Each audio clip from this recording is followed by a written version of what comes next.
Hello, friends, and welcome back to the Brockopp side. So, yeah, this week, while everybody else is out talking about Disney Plus and all the exciting new original content going on there, which, I mean, I have as well, and it's actually pretty cool so far.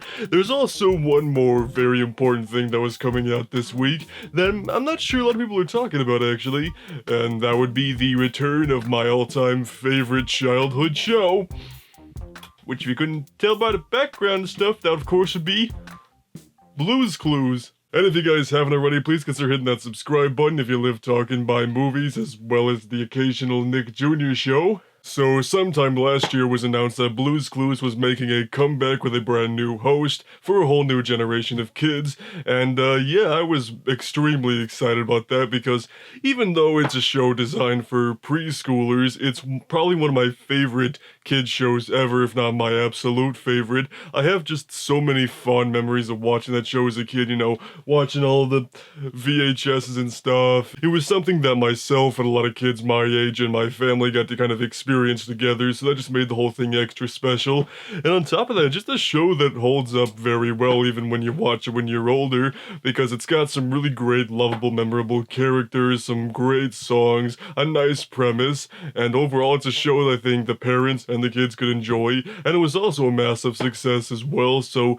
of course I was extremely excited when I found out the show was going to come back, because not only was the show going to come back for a whole new generation of kids to grow up on, I was also excited to see what they would do with the brand new show, and the hype train has definitely been building up the last couple months, especially back in July when I went to VidCon, because they had this whole little Blue's Clues set up there where you got to sit in the thinking chair, take some photos with Blue.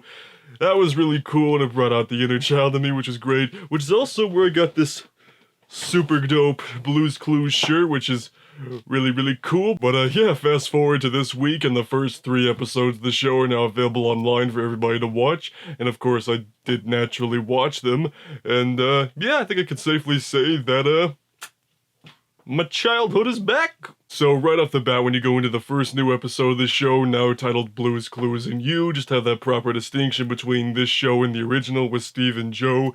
The first thing you're gonna notice is that the animation style has definitely gotten a bit of an upgrade, which, the animation in the original show was a lot of 2D animation with the characters made of like construction paper and stuff they put together physically, then scan into the computer. So of course, 2D animation, it's still out there, but as far as children's programming goes, 3D is definitely more of the way to go, so of course they gave the show the 3D treatment, but it's not fully 3D, it's got kind of a 2.5D feel, kind of like the Peanuts movie from 2015, where it's definitely a 3D animated, but it's got the feel of the original cartoon, which they definitely have here, so I'm really glad they went that route, because, the new animation does take a little bit of getting used to, but it's still not totally distinct, where you're like, what is this? This is not my show. So then we get introduced to Josh, the brand new host of the show, who is canonically the cousin of both Steve and Joe, so it's definitely kept within the same continuity of the original show, which I very much appreciate. And we'll get back to Josh in just a moment, but probably the thing that made me the most happy to see in the first episode of the new show is the fact that Steve and Joe both come back. They make very brief cameos at the beginning, trying to help Josh, play Blue's Clues and things like that. And then we get to see just where these guys have been since the show went off the air X amount of years ago. So Steve is now a private investigator doing, detective work and things like that, which actually makes perfect sense. And then we got Joe, who's working in the present store. And I think the reason they chose those particular careers for these guys is because, well, Steve, he left the show because he wanted to go to college, then Joe came in and took over, which the real reason is because Steve's hair was falling out, he didn't want to go bald in front of children all over the world. So I guess they were just kind of trying to prove that college will lead to good careers because, he's got a private investigation office, and then you got Joe, his younger brother, which works in retail. But getting to see these two characters again, especially Steve after all these years, it definitely just hit me right in the face with a nostalgia stick and just put a really big dumb smile on my face just to see these guys back together again. I know there were a lot of kids that hated Joe just simply because he was not Steve, but you know what, I always liked Joe, you know, I thought he got more crap than he deserved. So anywho, back to Josh, the brand new host of the show.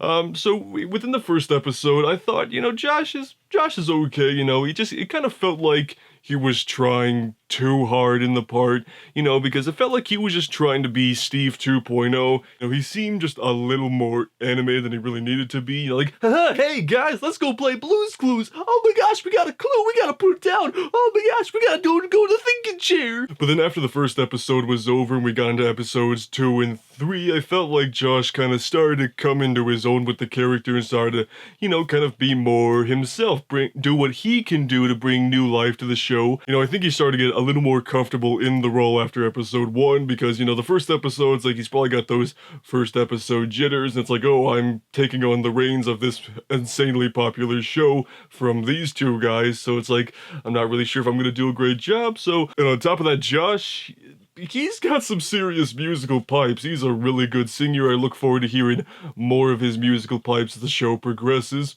And speaking of music, the songs from the original show are back here, but they're given a new, upgraded, modernized twist to it. Not like super duper modernized, but just kind of change it up a little bit to keep things fresh. So it was nice to hear these older songs that I remember from my childhood, but kind of reinvigorated and given new life, so that was really nice. And on top of that, there's some other things in the show that are modernized a bit.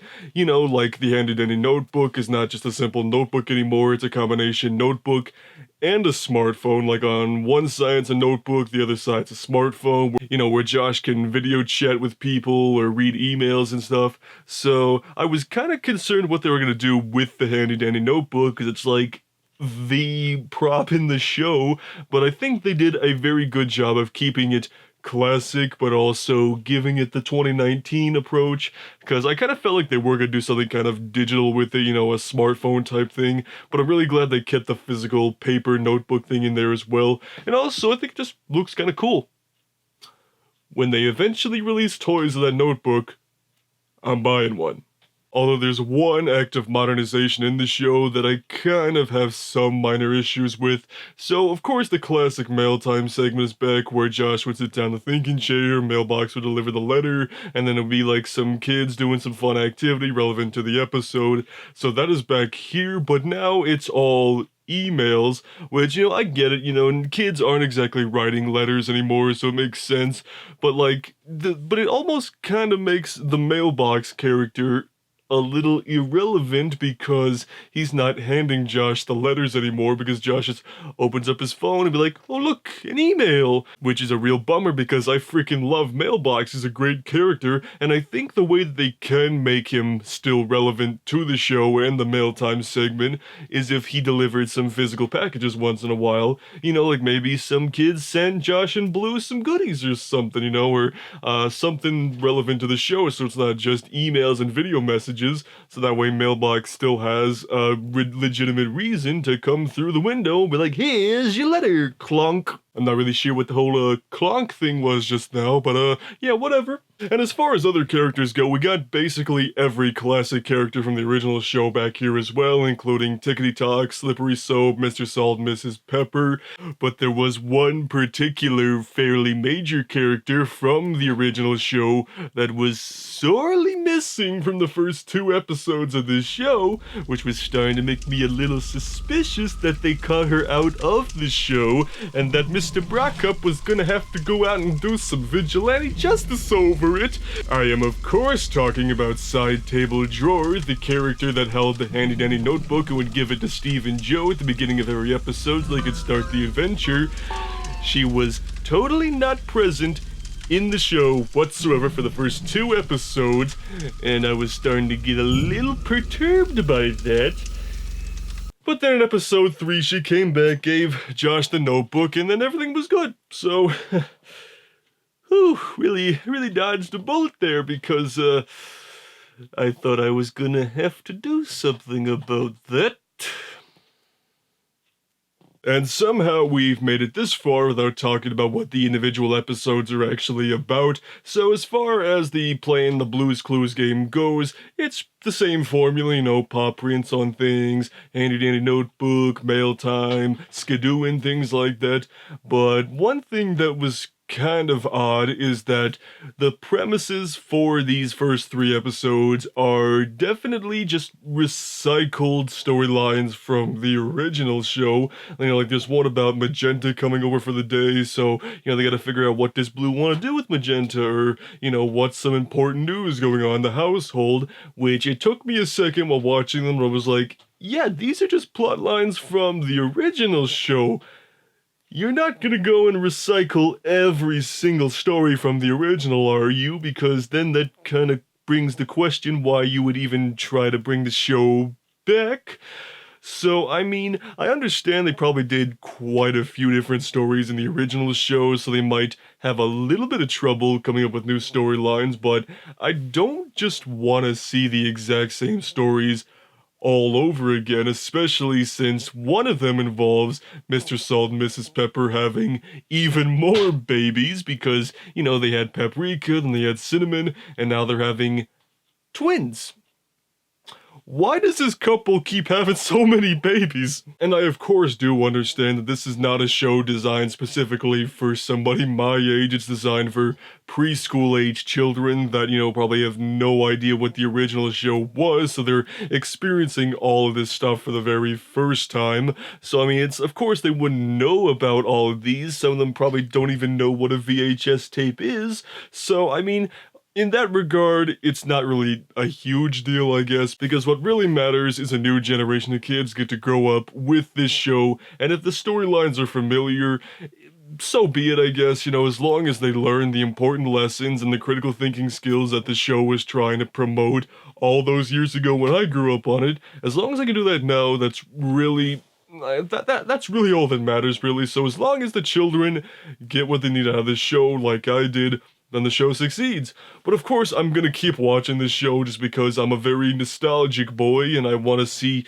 you know, what they do with this new show. You know, maybe they'll do some cool holiday specials or even a direct-to-video movie like they did with the original, which that'll be really cool. But overall, as a longtime fan of Blue's Clues, I'm pretty satisfied with how they're going about this brand new show. You know, it's got the classic elements from the original, it does some new things, it modernizes it a little bit. You know, it's a little repetitive of the original, but, you know, we'll see what they do with a full season or, you know, even more seasons. And yeah, when they do release the toy handy dandy notebooks next year or whatever, you bet your sweet ass I'm gonna buy one of those.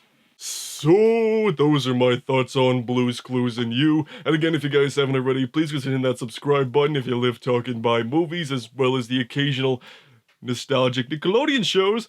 But anywho, so, if you guys have seen Blue's Clues and you, or if you grew up with the original show, or if you tried to skidoo one time, you just crashed into a wall and knocked yourself out for several hours, then type that down below, and we'll see you on the Brockopp side.